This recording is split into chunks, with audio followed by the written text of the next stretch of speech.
que define se um caso de autismo é nível 1 de suporte? Ao invés de fazer uma fala mais aberta, mais genérica, a gente vai fazer quase uma leitura comentada desse documento. Esse é o DSM-5, na sua versão revisada, versão de 2023 aqui no Brasil, né? DSM-5-TR. E tem uma parte aqui que tem uma tabela que diz respeito aos níveis. Nível 1, nível 2, nível 3. Eu vou ler aqui a parte de nível 1 e a gente vai conversar sobre o que está escrito aqui e o que isso representa na realidade. Na vida das pessoas, o que é o tal do autismo nível 1. É importante dizer que tem muitos enganos sobre isso. Eventualmente as pessoas falam muitas coisas que não correspondem exatamente ao que está aqui. Mas a gente vai refletir um pouquinho sobre isso.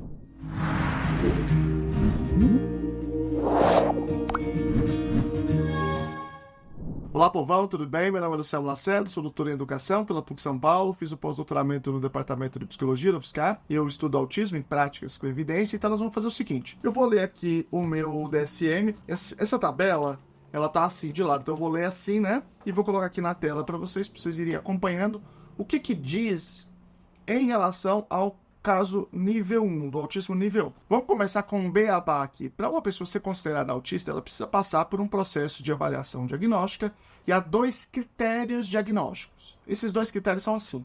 O primeiro critério tem 3 itens, e aí a pessoa precisa ter os 3. E o segundo critério tem 4 itens, e a pessoa precisa ter 2 desses 4 itens. Então são 7 itens ao total aqui. Eu vou colocar um vídeo aqui dessas 7 características do autismo para você poder assistir, porque senão esse vídeo não vai fazer muito sentido. Além dessas características que o indivíduo precisa apresentar, existem 3 condicionantes.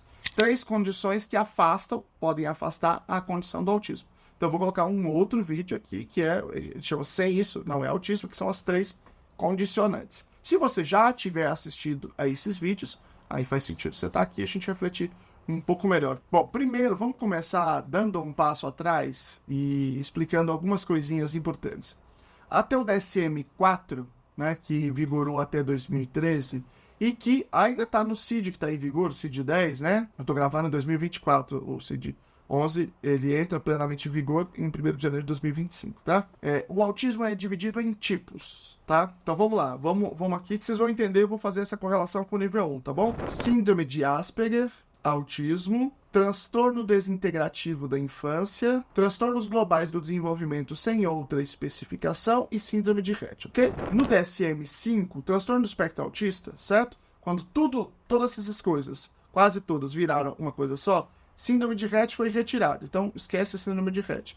Ele foi afastado, virou uma outra classificação, outro CID, outra coisa. Nós já sabemos o que é o processo de causalidade no gene MECP2. Bom, agora disso aqui. O transtorno global do desenvolvimento sem outra especificação, ele envolve aspectos de vários aqui, mas não fecha em nenhum. Então, ele é, digamos assim, um pouco mais inconsistente.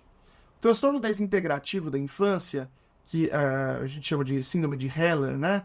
Ele é um caso sempre muito mais complexo, muito mais necessidade de suporte, portanto não se encaixa aqui no nível 1.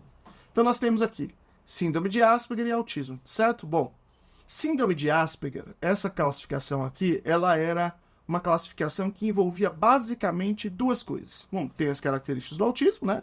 Características são similares, mas tem 2 aspectos importantes. Primeiro, não tem atraso na fala. Segundo, tem inteligência preservada. Guardem isso aqui. Isso aqui é importante, porque isso aqui, esse síndrome de Asperger, basicamente, esses indivíduos aqui estão no nível 1. Mas aqui, o autismo, ele é um pouco mais complicado. Por quê? Porque tem também uma parte dos autistas que também tem a inteligência preservada, que também tem um grau de funcionalidade bom, que foi muito chamado, ainda é, mas é menos agora, de autismo de alto funcionamento. Então você tinha síndrome de Asperger, né, e High Functioning Autism, que aí no português tem a tradução autismo de alto funcionamento ou até autismo de alto desempenho. Eu já falei de um livro que tem esse título, embora não seja muito utilizado. Eu nunca vi em pesquisa científica, só nesse livro. O autismo nível 1 é sempre esse aqui. Também é parte do próprio autismo. Agora vamos para o próprio DSM para a gente entender exatamente qual é a descrição desse nível 1. Vamos lá. Então vamos ler aqui a tabela. Níveis de gravidade para o transtorno do espectro autista, exemplos de níveis de necessidade de suporte. Então, quando diz aqui que é exemplo, já de alguma forma diz que não é exatamente fechado, né? Um texto fechado, tem que cumprir exatamente o que está aqui dessa forma. Vamos lá.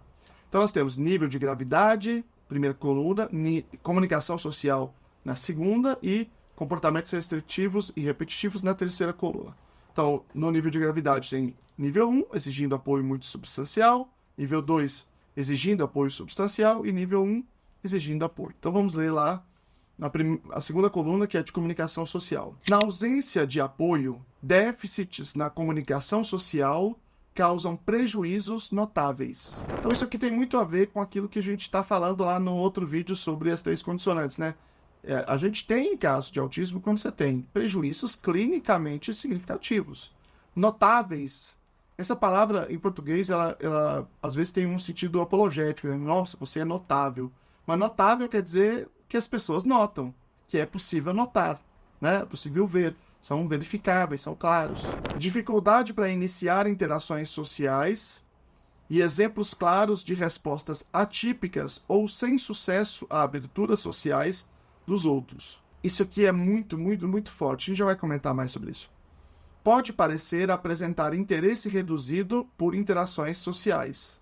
Por exemplo, uma pessoa que consegue falar frases completas e envolver-se na comunicação, embora apresente falhas de conversação com os outros e cujas tentativas de fazer amizades são estranhas e comumente mal sucedidas. Por que elas são estranhas e por que elas são comumente mal sucedidas? Por um caminhão de motivos. Pode ser vários desses motivos aqui, mas eu acho que eles apresentam bem essa questão, né? A linguagem está preservada, a comunicação não. A comunicação, ela é atípica, essa palavra às vezes até é utilizada de uma maneira pejorativa, é estranha, mas ela não é pejorativa, ela só quer dizer estranho, quer dizer que a gente não conhece, é desconhecido, né? É uma coisa diferente, porque a maioria das vezes as pessoas se comunicam tendo por base a imitação.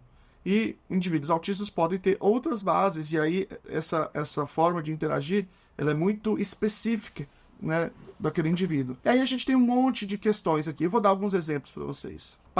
A pessoa parece eventualmente não se interessar pela interação social. Por quê? Porque o interesse, como é que você manifesta o interesse? Você comunica de várias formas que você está interessado, com a tonalidade da sua voz, com a frequência, com a dinâmica que você imprime, a maneira que você mexe o corpo. E em indivíduos autistas, muitas vezes, esses aspectos não verbais são muito importantes, né? Tem um prejuízo nesses aspectos não verbais. Então, às vezes, a pessoa fala sempre de uma maneira monótona, assim. Isso é uma alteração que a gente chama de alteração na prosódia. A pessoa pode não ter uma sincronia entre o que ela está falando, o movimento do corpo, a expressão facial. Tudo isso pode fazer com que pareça que ele está desinteressado. Você tem um problema muito, muito sério, talvez o principal, do hiperfoco muito acentuado que dificulta você conversar de tópicos variados. Se você vir 2 adolescentes, 2 jovens, e eu estou falando de adolescentes e jovens, principalmente porque são as fases em que a interação social tem mais valor, né? Os pais não prestam, só quem presta é os amigos, né? Nessa fase, eles conversam de vários temas. Eles começam a conversar. Tinha uma brincadeira na minha época, né? Eu lembro que a pessoa conversava muito, falava, caramba, parece que lê o Estadão, né? Ele parece que lê o Estadão, porque é só os mais antigos que vai lembrar dessa piada. É por causa de uma propaganda que eu acho que tinha.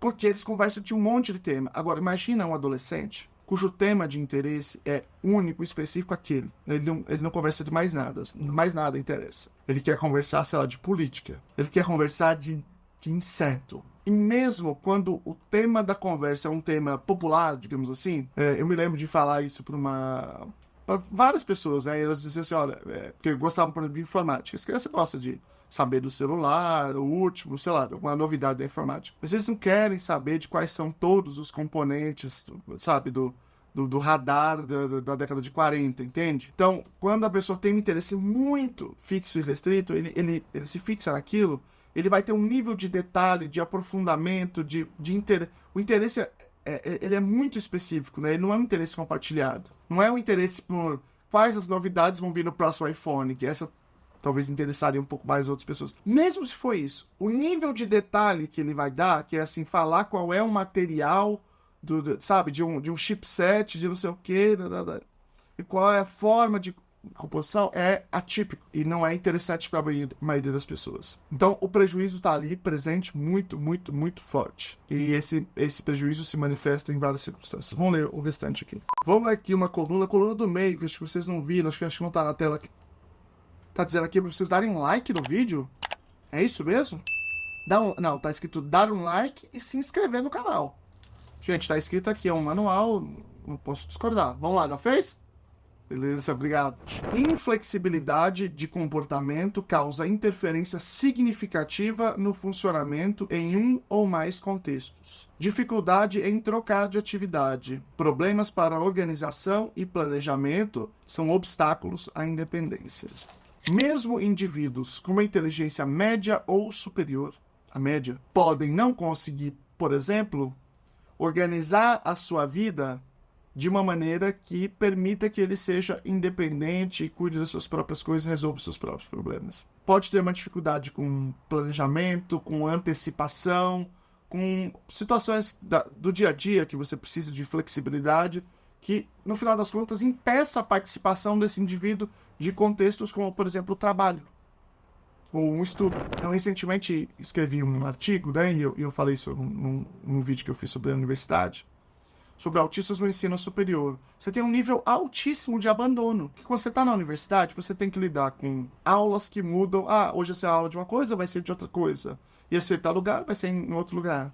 Com um contexto social muito difícil, né? Porque tem toda aquela interação social que está ali, presente, que é exigente. Você tem que lidar com a organização variável dos professores em relação aos conteúdos, aulas completamente diferentes, conteúdos diferentes, a maneira de entregar, de fazer o aluno participar daquele conteúdo, de ser avaliado, tudo diferente, exigindo tudo, sempre flexibilidade. Então, tudo isso é um grande desafio. Pode ser um grande desafio, aliás. E tudo tem que falar pode, porque você não tem dois iguais, é sempre um diferente do outro, que é diferente do outro. Para um, isso não faz a menor diferença. E para o outro, isso é o fim do mundo. Aí eu falo de uma coisa, para alguém é o fim do mundo, para o outro não faz a menor diferença.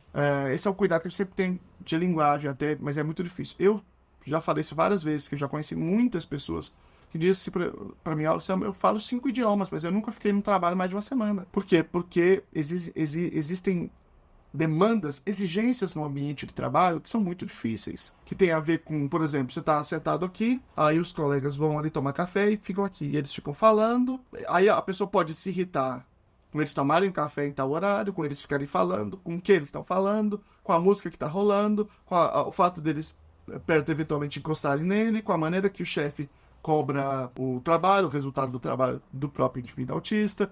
Então, são muitas, muitas possibilidades que você precisa de flexibilidade, você precisa de uma certa adaptabilidade para aquele ambiente que torna muito difícil. Daí a importância de trabalhos especializados que apoiam indivíduos autistas a estarem no ambiente e apoiam as pessoas daquele ambiente a transformar aquele ambiente em ambientes mais inclusivos. Eu sempre falo que a inclusão é uma via de duas mãos, né? Então, o autismo no nível 1, ele é isso.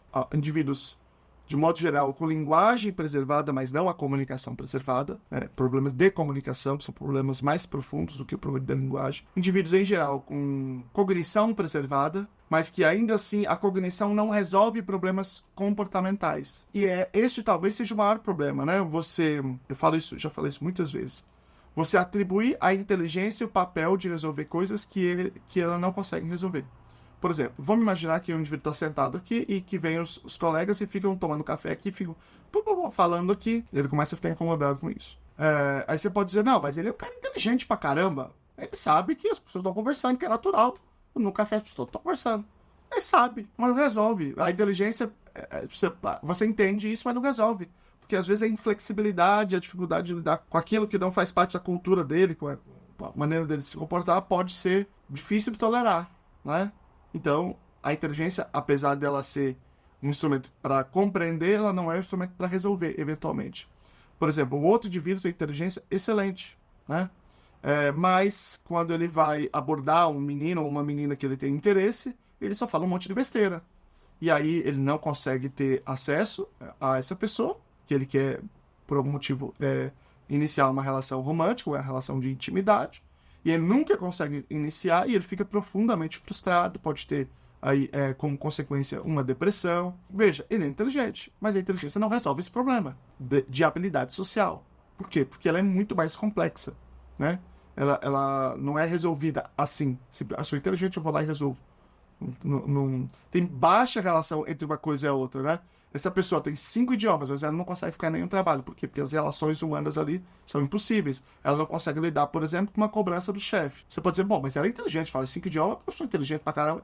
Mas ela não consegue lidar, que é uma coisa diferente da inteligência. Eu acho, gente, que esse é um dos temas mais importantes, assim. Essa ideia, eu acho que é uma das ideias mais difíceis de lidar em pessoas com autismo nível 1. É isso que é o autismo nível 1, segundo o DSM. Aí você diz assim, pô, mas isso aí é muito pouco específico. É verdade. E aí, então como é que faz? Não faz. E é por isso que no CID-11, essa ideia de níveis vai acabar, não vai ter mais. Por quê? Porque ela é muito pouco específica, ela é muito pouco ilustrativa, e portanto ela não resolve o nosso problema, né? Então ela é uma ferramenta muito pouco útil. Então no CID, eu vou fazer um outro vídeo depois explicando como é que fica no CID, que vai ser completamente diferente. Chegando um pouco mais pro fim do ano, eu faço um vídeo para vocês, tá bom? Um grande abraço, eu vou deixar para vocês aqui 2 vídeos muito legais. Um sobre uma aula sobre habilidades sociais e uma aula aqui sobre autismo na adolescência.